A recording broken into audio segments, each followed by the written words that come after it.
আসসালামু আলাইকুম। আজকে আমি তোমাদের প্রাণীর বিভিন্নতা ও শ্রেণীবিন্যাস অধ্যায়টা পড়াবো। তো এর ভিতরে আমি প্রাণীর বিভিন্নতা শ্রেণীবিন্যাসে বা যাকে বলা এনিম্যাল ডাইভার্সিটি ও অ্যান্ড ক্লাসিফিকেশন, আজকে আমি ক্লাসিফিকেশন অংশ থেকে আমি পড়াবো। তো ক্লাসিফিকেশনের একটা টপিক আছে, সেটা হলো সংগঠন ক্রমমাত্রা। তো এই সংগঠন ক্রমমাত্রা শব্দটা আগে আমাদের বুঝতে হবে যে সংগঠন ক্রমমাত্রা জিনিসটা কি। তো সংগঠন মানে বোঝাচ্ছে যে এখানে কয়জন কাজ করতে যায়, একা মিলেও কাজ করতে পারে, দুই বা তিনজন বা অত্যধিক কাজ করতে পারে। তো যখন একা কাজ করে তার ফলাফল হয় একরকম, যখন দুই বা তিন ততোধিক জন কাজ করে তখন তার ফলাফল হয় একরকম। যেহেতু আমরা প্রাণীদের নিয়ে পড়াশোনা করতেছি, তাহলে এখানে আমরা পড়বো কি কোষ নিয়ে কথা কথা হবে। তো আমরা দেখতেছি যে যেহেতু সংগঠন মাত্রা বলছে, তো সংগঠন কি এখানে একজন কাজ করতে পারে, দুই বা তিন ততোধিক কাজ করতে পারে। তো একজন যেহেতু বলছে, তাহলে আমরা কি যখন দেখবো যে একটা কোষ একটা কোষ যখন কাজ করতেছে তখন হবে তার ফলাফল হবে একরকম, যখন দুই বা ততোধিক কোষ মিলে কাজ করতেছে তখন তার ফলাফল হবে একরকম। তো সংগঠন জিনিস দ্বারা বুঝলাম যে একজনও কাজ করতে পারে বা দুই বা ততোধিক মিলেও কাজ করতে পারে। এখন এখানে আছে কি ক্রমমাত্রা। ক্রমমাত্রা শব্দ দ্বারা বোঝাচ্ছে কি লেভেলটা। তো একজন যে কাজ করতেছে তার লেভেল হবে আলাদা, দুই তিনজন মিলে যে কাজ করবে তার লেভেল হবে আলাদা। যেমন তোমার যে শক্তিটা আছে, এই শক্তি অনেক বুঝলাম, কিন্তু যখন দুই তিনজন বা চারজন মিলে থাকবে তাদের শক্তির সাথে তোমার শক্তি পরাস্ত হয়ে যাবে, তখন কি বলবো, তার লেভেলও আলাদা। এই যে লেভেলটা বোঝাচ্ছে, এটা কি তার সমষ্টি মিলে যে শক্তিটা হয় সেটা কিন্তু বোঝাচ্ছে। ঠিক তেমনই এখানে কোষ, টিস্যু, অঙ্গ, তন্ত্র, এখানে কি তাদের একটা লেভেলটা বোঝাচ্ছে। যেমন যখন একটা কোষ থাকে তখন তার মাত্রা হয় একরকম, যখন টিস্যু থাকে যেমন টিস্যু কখন হয়, যখন একবার ততোধিক কোষ মিলে হয় কি টিস্যু, এবং অনেকগুলো টিস্যু মিলে হয় কি অঙ্গ, এবং অনেকগুলো অঙ্গ মিলে হয় কি তন্ত্র। তো এই যে এখানে কোষের জন্য হয় একটা লেভেল, টিস্যুর জন্য হয় একটা লেভেল, অঙ্গের জন্য হয় আরেকটা লেভেল, তন্ত্র যারা হয় কি একটা লেভেল। তাহলে আমি সংগঠন শব্দটা বুঝলাম, ক্রমমাত্রা শব্দটাও বুঝলাম। এখন আমরা আসবো যে এই যে যেহেতু প্রাণী দেহের কথা বলতেছি, তাহলে একটা প্রাণী দেহের একটা অংশ নিয়ে সেটা আমরা কি একটা কোষ নিলাম, সেই কোষটার নাম দিলাম কি পেশি কোষ। একটা পেশি কোষ নিলাম। তো এই পেশি কোষের কাজ কি? এই পেশি কোষের কাজ হলো যে তোমার সংকোচন প্রসারণ মাত্রাটাকে বোঝাচ্ছে। তাহলে একটা কোষের ফলাফল দেখতেছি যে কতটুকু সংকোচন হবে, কতটুকু প্রসারণ হবে। তো যখন আমাদের দেখো একটা স্কেলেটাল মাসল বা এই মাসল বা পেশিতে অনেকগুলা পেশি কোষ থাকে। তো একটা পেশি কোষের কাজ হয় একরকম, অনেকগুলা পেশি কোষ যখন একসাথে থাকে তখন তার কাজ হয় হলো অন্যরকম। তো একটা পেশিতে অনেকগুলো যেহেতু কোষ থাকে, তো এক একটা কোষের যেমন এক একটা কাজ থাকে, তো ততোধিক যখন কোষ থাকবে তখন তাদের কাজ হবে এক এক রকম। তো এখানে এই যে ততোধিক যে কাজ করতেছে অনেকগুলা কোষ নিয়ে, তো এই কোষটা যে সম্পূর্ণ যে কাজ করে যে কানেকশন করতেছে, এই কানেকশন গুলাকে নিয়ন্ত্রণ করতেছে হলো কানেকটিভ টিস্যু। সম্পূর্ণকে যে কানেকশন করতেছে সেই কানেকশনকে নিয়ন্ত্রণ করতেছে কি কানেকটিভ টিস্যু। টিস্যুর একটা ধর্ম আছে, সেই ধর্মটা হলো প্রত্যেকটা যে কোষ, এই কোষটাকে কাউকে বেশি কাজ করতে দেবে না, কাউকে কম কাজ করতে দেবে না, প্রত্যেকটাকে একটা লিমিটে কাজ করতে দেবে। যে প্রত্যেকটাকে যখন সেম লিমিটে যখন কাজ করতে দেবে তখন এখানে সহায়তা করবে হলো স্নায়ু কোষ এসে। তো এখানে প্রত্যেকটা কোষ এসে কি করবে, স্নায়ু কোষ এসে তাকে হেল্প করবে যে না তোমরা একটা নির্দিষ্ট লিমিটে কাজ করো, কেউ বেশি করো না, কেউ কম করো না। এটাই হলো টিস্যুর প্রধান ধর্ম। তাহলে আমরা বুঝলাম কি কোষ কাজ করতেছে, সংকোচন হচ্ছে, এর কাজের ফলাফল যতটুকু একটা টিস্যুর ক্ষেত্রে তার থেকে বেশি কাজ হচ্ছে, কিন্তু এটা একটা নির্দিষ্ট লিমিটে করে থাকে। এর দ্বারা বুঝতে পারি যে কোষের থেকে যেহেতু টিস্যুর বেশি কাজ হয় তাহলে টিস্যুর মাত্রাটাও বড় হবে। এখন আমরা পেশি কোষ বুঝলাম, একটা কানেকটিভ টিস্যু সেটাও আমরা বুঝলাম। তে আমরা এই যে কোষ মাত্রা জিনিসটা, টিস্যু মাত্রা, অঙ্গ মাত্রা, তন্ত্র মাত্রা, এগুলো জিনিসটা একটু বুঝবো যে এটা কিভাবে হয় আর কি। তো আমরা প্রথমে একটা পর্ব নিলাম, সেই পর্বটার নাম হলো পরিফেরা পর্ব। তো পরিফেরা পর্বটি কত নম্বর আমরা জানি পরিফেরা পর্বটা হলো 1 নম্বর পর্বের প্রাণী। তো পরিফেরা যেহেতু 1 নম্বর পর্বের প্রাণী, সেখানে কি কি থাকে, একটা কর্নোসাইট কোষ থাকে। তাহলে এই কোষটা ভিতরে যে কোষটা থাকে, এই কোষটার নাম কি বললাম, কোয়ানোসাইট। মূলত এই কোয়ানো শব্দের অর্থ কি? কোয়ানো শব্দের অর্থ হলো ফানেল। কোয়ানো শব্দের অর্থটা হলো কি ফানেল। এবং এই কোয়ানোসাইট কি করে, তোমার এই ভিতরে একটা ফ্লাজেলা তৈরি করে, যা ফ্লাজেলা ভিড় হয়ে আসে। যেমন এই কোয়ানোসাইট দেখতে কেমন তোমরা দেখো, এই কর্নার দেখতে হবে এরকম, দেখো এরকম একটা লেয়ার সৃষ্টি হবে, তারপরে এরকম একটা কি ফানেল থাকবে এবং মাঝখান থেকে একটা এই যে একটা ফানেল বের হয়ে মানে একটা ফাজলা বের হয়ে যাবে। তা আমরা এখানে দেখলাম কি, এই যে এখানে কি দেখলাম, এইভাবে এগুলো কি ফাজলা বের হয়ে যাচ্ছে এবং সম্পূর্ণ মিলাকে আমরা কি বললাম কর্নোসাইট। এবং এই ফাজলা কাজটা কি করবে, ফাজলা কি করবে, এই যে ভিতরে যে তোমার এখানে পানিগুলো আছে, এই পানিগুলোকে কি বাইরে বের করে দিবে। দেখো যখন পানিটা বের করে যাবে ভিতরে পানিটা কি শূন্য হয়ে যাচ্ছে না, কিন্তু এই পানিটা শূন্য অবস্থায় থাকতে দিবে না। স্পঞ্জ, যেমন আমরা পরিবারের যে পর্বটা না যে প্রাণীটা না কাজ করতে সেটা হলো স্পঞ্জ। তো এই স্পঞ্জ কি করবে, এই যে বাইরে থেকে অ্যাসিডের ভিতর থেকে কি করবে, পানি প্রবেশ করাবে। তো পানি যে প্রবেশ করালো, যে পানি প্রবেশ করালো, কিন্তু এটা তো মনে করো অনেক পানি জমতো, কিন্তু পানিগুলো কি জমে না, এই যে তোমার যে ফ্লাজেলা আছে ফ্লাজেলার মাধ্যমে কি বাইরে বের করে দেয়। আর ক্রমশ এগুলোকে নড়তে থাকে, এভাবে নড়তে থাকে এবং পানির ভিতর থেকে বের করে দেয়, ঢেউ সৃষ্টি করে এবং বাইর করে দেয়। তো কর্নোসাইট জিনিসটা হয়তো আমরা বুঝতে পারছি। তো এখন আমরা দেখবো এই যে এটা ভিতরের স্তর, বাইরের স্তর একটা কোষ থাকে, এগুলো কোষ থাকে, এগুলো কোষ থাকে। এই কোষগুলা কি করে, এই কোষগুলা বাইরের আবরণটা কি করে ভিতরের স্তরটাকে সুন্দর করে সংরক্ষণ করে রাখে এবং বাইরের আঘাত থেকে রক্ষা করে থাকে। এই জন্য এদেরকে বলা হয় কি পিনাকোসাইট।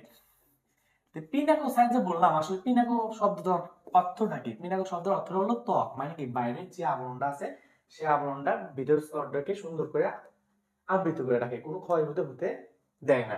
দেখো প্রত্যেকটা যে কোষ আছে, এই যে পিনাকোসাইট বললাম, কর্নোসাইট বললাম, এই প্রত্যেকটা যে কোষগুলো আছে এগুলো কি কোনো মনে করো কি একের সাথে একটার সাথে একটা কি কানেকশন আছে না, এর ভিতরে কোনো স্নায়ু আছে না।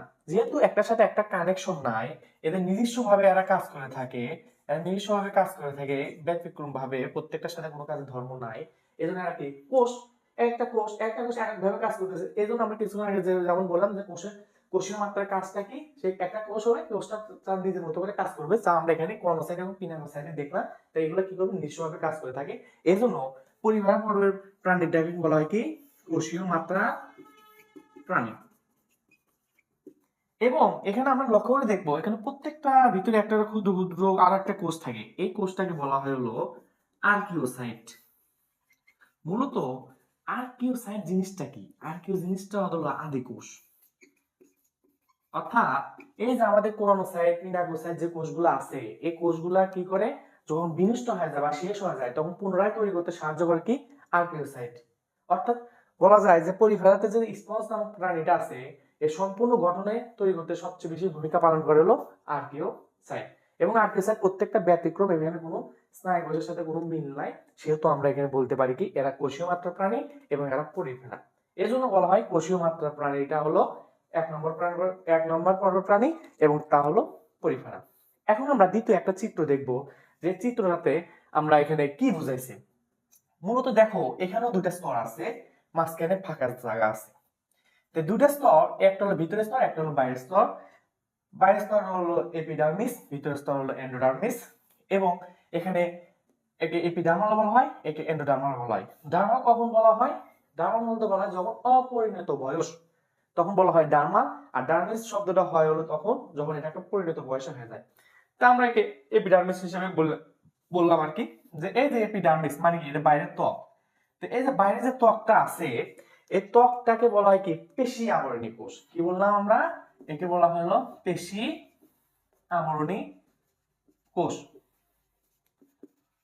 মূলত পেশি দ্বারা বোঝাচ্ছে, হয়তো বললাম যে সংকোচন প্রসারণ করে, তো এরা কি করবে সব সময় সংকোচন প্রসারণ করবে, এভাবে ঢেউ সৃষ্টি করবে। যেহেতু বারবার ঢেউ সৃষ্টি করলো সেহেতু এরা কি করবে চলতে থাকবে। আর আমরা যে কোষটা নিছি এটা হলো হাইড্রার একটা কোষ নিছি, যা নিডারিয়া পর্বের প্রাণী। কোন পর্বের প্রাণী, নিডারিয়া পর্বের প্রাণীতে নিছি এবং হাইড্রার একটা কোষ নিছি। পেশি আবরণ কোষ সংকোচন প্রসারণ করবে। এবং দেখো এই যে ভিতর দিয়ে এই যে জায়গাটা আছে এখানতে স্নায়ু কোষ যাবে এবং প্রত্যেকটা স্নায়ু কোষ প্রত্যেকটা পেশি আবরণী কোষের সাথে সংযুক্ত থাকবে। তাহলে এখানে বোঝা যাচ্ছে কোষগুলো বাড়তি ভাবে কোনো কাজ করতে পারবে না, প্রত্যেকটা কোষে একটা লিমিট থাকবে যে না আমার এতটুকু কাজ করতে হবে। আর এটা তোমার নির্দিষ্ট করে দিচ্ছে কে, এই স্নায়ু কোষটা। যেহেতু আমরা কিছু আগে বলে আসলাম যে টিস্যু গঠনের একটা প্রধান শর্ত হলো কি, যে তার স্নায়ু কোষের মাধ্যমে প্রত্যেকটাকে কি করবে নির্দিষ্ট একটা কাজ করতে ভূমিকা পালন করবে। সেহেতু আমরা এখানে দেখতেছি যে পেশি আবরণী কোষগুলা যেগুলো আছে এগুলো টিস্যু মাত্রা গঠন করা হয়ে থাকে। এখন আমরা দেখবো এই পেশি আবরণের কোষের মাঝে মাঝে একটা কি থাকে, এখানে কি থাকে, এখানে কি থাকে, নিউরোসাইট কোষ থাকে। এই যেভাবে এখানে কি থাকে, ধরো নিউরোসাইট কোষ থাকে, কিন্তু এই নিউরোসাইট কোষটা কারোর সাথে কোনো সংযোগ নাই, এরা ব্যক্তিগতভাবে নিজস্বভাবে কাজ করে থাকে। যা আমরা কিছুক্ষণ আগে বললাম যে ব্যক্তিগতভাবে নিজস্বভাবে যে কাজ করে থাকে, তার এটা কে করে থাকে, এটা কোষ করে থাকে। এটা কি টিস্যু করে থাকে? না, টিস্যু তো একটা নির্দিষ্ট লিমিটে কাজ করে থাকে, যা স্নায়ু এসে ভূমিকা পালন করে। সেহেতু আমরা দেখতে পেলাম এই নিডেরা পর্বের প্রাণীতে দুইটা জিনিস দেখা যায়, একটা হলো টিস্যু মাত্রা গঠন করে, আবার দেখা যায় কোষও ভূমিকা পালন করে। এই জন্য নিডেরা পর্বের প্রাণীকে আমরা বলি কোষ টিস্যু মাত্রা প্রাণী। এবং নিডেরা পর্ব কয় নাম্বার? 2 নাম্বার। আমরা হয়তো এইটুকু বুঝতে পারছি যে আসলে কোষ টিস্যু মাত্রা কেন লেখা হয়। একটা পর্বের ভিতরে কোষও থাকে, টিস্যু মাত্রা থেকে থাকে। আমরা এখন দেখি পরবর্তী ধাপ, দেখি একটা ধাপ দেখলাম, পরবর্তী ধাপ দেখলাম, এখন তার পরবর্তী ধাপ দেখি। আমরা জানি কি কোষ থেকে টিস্যু, টিস্যু থেকে অঙ্গ হয়। দেখি আমরা অঙ্গ কিভাবে হয় তা দেখি। তা আমরা একটা প্লাটিহেলমিনথেস, এটা কি? প্লাটিহেলমিনথেস একটা প্রাণী, কোন ধরনের? এটা হলো একটা কৃমি। কৃমিটা কেমন? ফিটা কৃমি। তো এই কৃমিটা দেখতেছি, এখানে আমরা হাইলাইট করে দেখি যে এখানে মুখ বরাবর অনেকগুলো কোষ নিয়ে কি যেন একটা গঠন হয়েছে। তো দেখতেছি এটা কি? মুখ বা চোষক। তো এই চোষকে দেখলাম একটা কোষ নিয়ে হয়েছে না, দুইটা কোষ নিয়েছে না, অনেকগুলো কোষ নেওয়া হয়েছে। এবং অনেকগুলো কোষ নিয়ে কি হয়? টিস্যু হলো। তা বুঝলাম এখানে টিস্যু আছে। দেখতেছি না, এটা টিস্যু নয়, টিস্যুটাকে আরো পরিবর্তন হয়ে একটা মুখ তৈরি করে ফেলছে। যখনই মুখ তৈরি করে ফেললো, তখন আমরা এটাকে কি বললাম? এটাকে আমরা বললাম অঙ্গ। যখন অঙ্গতে চলে গেলাম, তা আমরা বললাম কি? অঙ্গর যে কাজটা করে থাকে, টিস্যু থেকে অঙ্গতে রূপান্তর হয়ে গেল, তখন এটা কার মধ্যে পড়ে গেল? প্লাটিহেলমিনথেসের মধ্যে পড়ে গেল। এবং এখানে যেহেতু আমরা অঙ্গ দেখতেছি, অনেকগুলো অঙ্গ আছে বা থাকতে পারে, তো এই জন্য বলতেছি আমরা অঙ্গমাত্রা প্রাণী। তো অঙ্গমাত্রা প্রাণী আমরা কোনটাকে বলতেছি? প্লাটিহেলমিনথেস, মিনথেসকে বলে থাকি।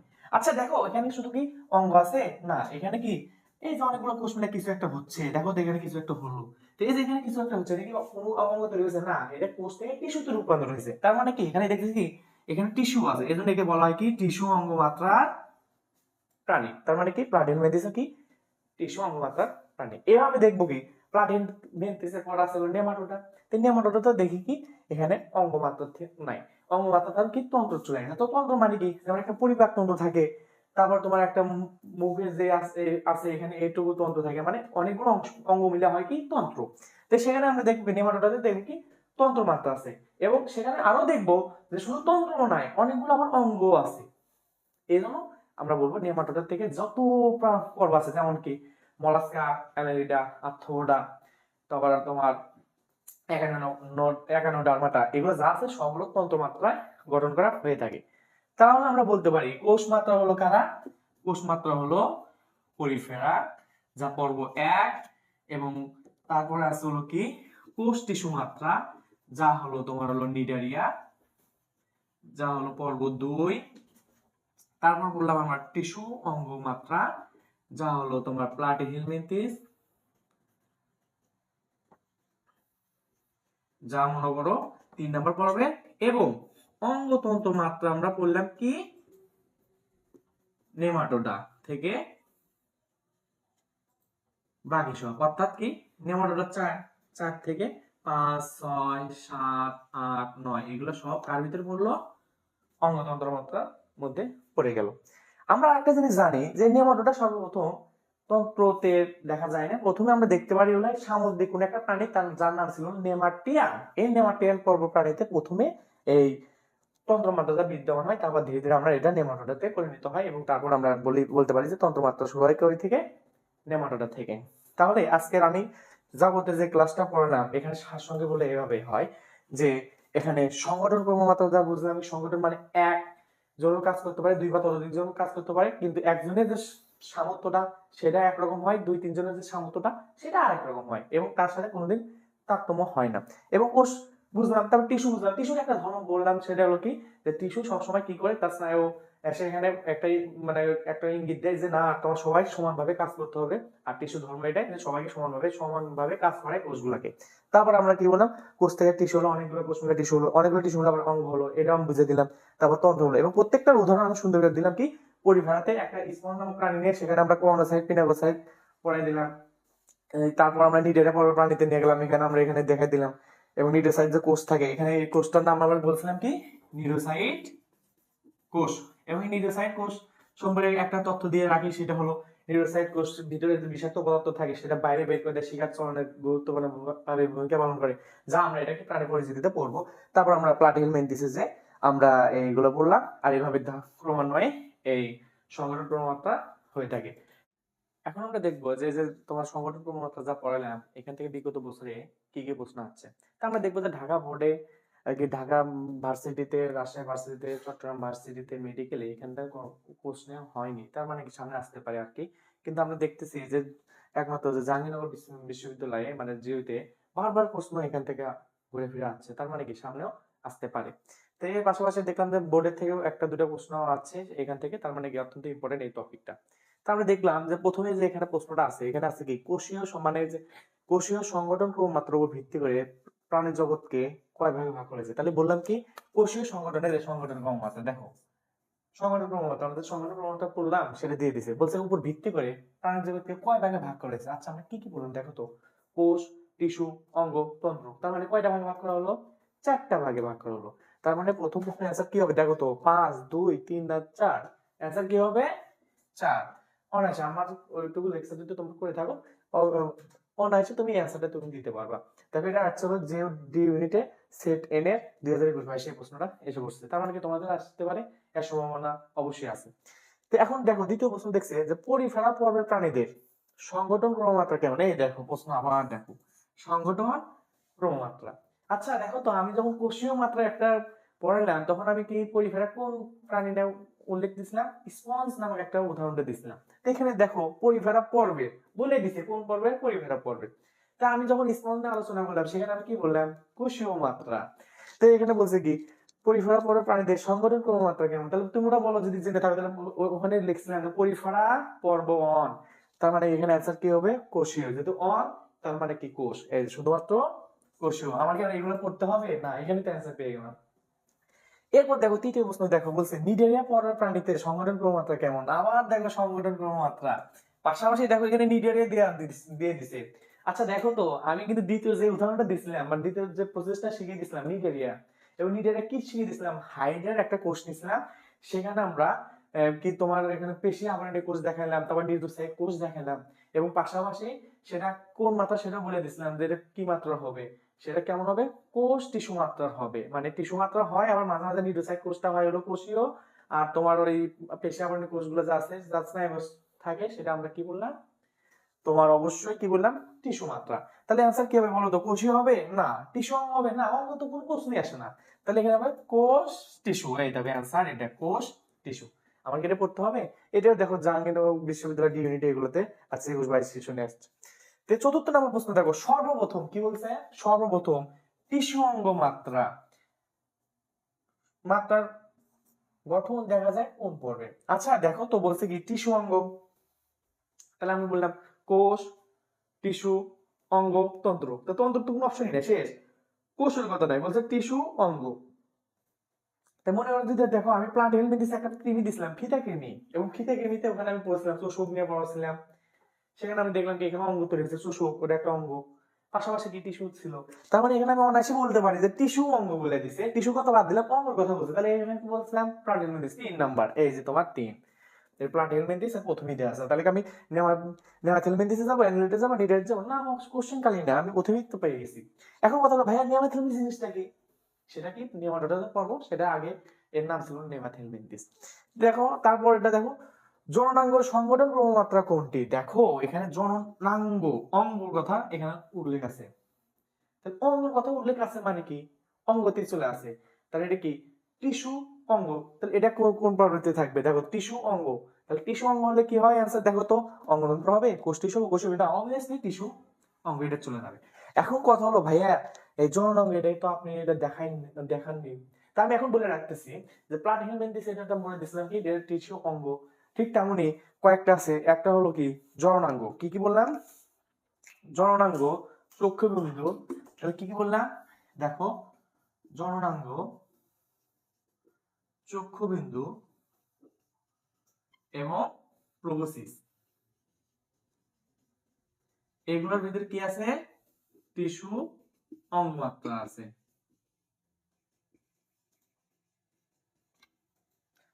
তার মানে আমরা জেনে গেলাম যে সমানুপাতিক মাত্রা কি হবে? টিস্যু অঙ্গ পেয়ে গেছি, যা প্লাটিন মিন্দিসও আছে। আচ্ছা, পরের প্রশ্ন দেখো তো, কোনটি টিস্যু অঙ্গ মাত্রা গঠনে? দেখো আমার টিস্যু অঙ্গ আছে এবং মাত্রা গঠনে, যা আমরা পড়াছি যে টিস্যু অঙ্গ, টিস্যু অঙ্গে তো আমরা প্লাটিন মিন্দিস, দেখো ওই অপশন আছে না। এখানে বলছি কোনটি টিস্যু অঙ্গ মাত্রা গঠনের উদাহরণ নয়। মেডিকেলে এই নয় জিনিসটা সবচেয়ে বার আসে, কোনটি সত্য নয়, কোনটি অসত্য, কোনটি নয়, এটা বারবারই আসে। তো এখানে আমরা দেখলাম কোনটি টিস্যু অঙ্গ মাত্রা গঠনের উদাহরণ নয়। তো আমরা কিছুক্ষণ আগে বললাম যে প্লাটিন মিন্দিস জানি যে টিস্যু অঙ্গ, কিন্তু আঙুলগুলো কই আমি তো পড়িনি। কিছুক্ষণ আমি বলে দিলাম জননাঙ্গ, চক্ষুবিন্দু, প্রবেশিসে এগুলো কি থাকে? টিস্যু অঙ্গ মাত্রা থাকে। সেহেতু এখানে বলতে চাই চক্ষুবিন্দু এখানে কি আছে? টিস্যু অঙ্গ আছে, হ্যাঁ তাহলে এটা হবে। প্রবসিস, তাই তো এটা তো হবে। জননাঙ্গ এটা তো হবে, তাহলে হবে না কোনটা? এই যে সংবহন তন্ত্র। তাহলে এই প্রশ্নটার কারণে অনেক ইউনিক একটা কোশ্চেন, এবং এটা কোন সেটা হচ্ছে দেখো জিতে চলে যাচ্ছে। তারপরে দেখো এখানে আমরা দেখবো যে নেমাটিয়ান প্রাণীগোষ্ঠীতে কোন সংগঠন ক্ষমতা দেখা যায়। দেখো আমি সর্বশেষ যখন আমি পড়াইছিলাম তন্ত্রমাত্রা যখন বুঝাচ্ছিলাম তখন আমি বলছিলাম তন্ত্রমাত্রা সর্বপ্রথম দেখা যায় কোথায়? সামুদ্রিক নেমাটিয়ান নামক পর্বতে, মানে প্রাণীতে। তো নেমাটিয়ান এখানে বলতেছে নেমাটিয়ান প্রাণীগোষ্ঠীতে কোন সংগঠন ক্ষমতা দেখা যায়? চোখ বন্ধ করে অ্যান্সার বলা যায় কি? এটা কি? অঙ্গতন্ত্র। দেখো তো অঙ্গতন্ত্র প্রথমেই দিয়ে দিচ্ছে, তাহলে এটা অনায়াসে এটা হয়ে যাবে অঙ্গতন্ত্র। তাহলে দেখো নেমাটিয়ান প্রাণীগোষ্ঠীতে কোন সংগঠন ক্ষমতা দেখা যায়? অঙ্গতন্ত্র। পরবর্তীতে নেমাটিয়ান ধীরে ধীরে কিসে নেমাটোডাতে কি হয়? পরিণত হয়। এখন দেখো এখানে দুটা জিনিস দেখে দিয়ে দিচ্ছি, দেখো একটা হলো স্টার পেজ এখানে, আর একটা স্টার পেজ এখানে। এখানে লেখছে কি? সেট ডিউতে যে ডিউনিটা হচ্ছে একই প্রশ্ন। এখানে বলছে কি সর্বপ্রথম টিস্যু অঙ্গ মাত্রার গঠন দেখা যায় কোন পর্বে? আর ওই একই প্রশ্ন এভাবে বলছে যে কোন পর্বের প্রাণীতে সর্বপ্রথম টিস্যু অঙ্গ মাত্রা দেখা যায়। তাহলে একই প্রশ্ন একই অ্যান্সার। আর একটা বলছিল কলা সংগঠন মাত্রার পর্ব হলো কি? এটা বোর্ডে আছে, মানে আমাদের বোর্ড প্রশ্ন আসছিল কলা সংগঠন মাত্রার পর্ব কি। এখানে কলা দ্বারা বোঝাচ্ছে কি? টিস্যুটাকে। কলা দ্বারা বোঝাচ্ছে কি? কোষ টিস্যু আছে, টিস্যুটাকে বোঝাচ্ছে। তো কলা সংগঠন মাত্রা পর্ব তাহলে কি? আমরা অবভিয়াসলি বলতে পারি কোষ টিস্যু মানে কি? টিস্যু মানে তো আমরা জানি হলো নিডারিয়া। তাহলে এখানে অ্যান্সার হবে কি? নিডারিয়া। তাহলে আমরা অবশ্যই দেখলাম যে এই যে আমরা যে অংশটা পড়লাম এই অংশটা আমরা সুন্দরভাবে আগে বেসিকটা শিখে নিলাম, পাশাপাশি এখান থেকে কি কি প্রশ্ন হতে পারে সেটাও ইনশাআল্লাহ আমরা শিখে নিলাম। আর এভাবেই আমরা এভাবে কি করবো? প্রশ্ন সমাধান করব। তাহলে আমাদের আর কোথাও আমাদের ঠেকাবে না। বুঝতে পারছো তোমরা? হ্যাঁ, এইটুকুই তোমাদের কাছে এইটুকুই ছিল।